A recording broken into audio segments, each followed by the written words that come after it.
થોડો આરામ કર્યો એટલે આપાએ કહ્યું કે હાલ બાવાજી થઈ જા તૈયાર, ઘોડીનો દમ પારખવો છે ને. એક કામ કરીએ, અહીં લીમડીની બજાર બહુ ફેમસ છે, બજાર વચ્ચેથી જ ઘોડી કાઢીએ, બજારે જોતા જાય અને આપણી રેસ પણ થઈ જાય.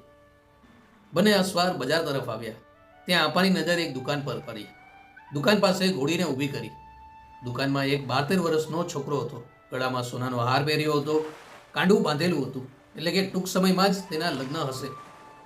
આપાએ છોકરાને ઠાવકે મોઢે કહ્યું, શેઠ પછેડી છે. છોકરો તો શેઠ નામ સાંભળી થોડો ગૃહામાં આવી ગયો અને પછેડી દેખાડવા લાગ્યો. આપાએ એક પછેડી પસંદ કરી અને પેક કરવા કહ્યું.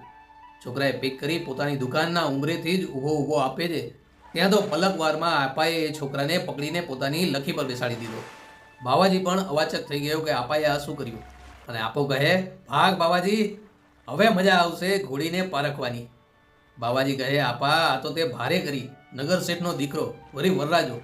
બધા વાણિયા વેપારી પોતાની દુકાને ઊભા દેકારો કરવા લાગ્યા, એ લઈ જાય, વરરાજાને લઈ જાય.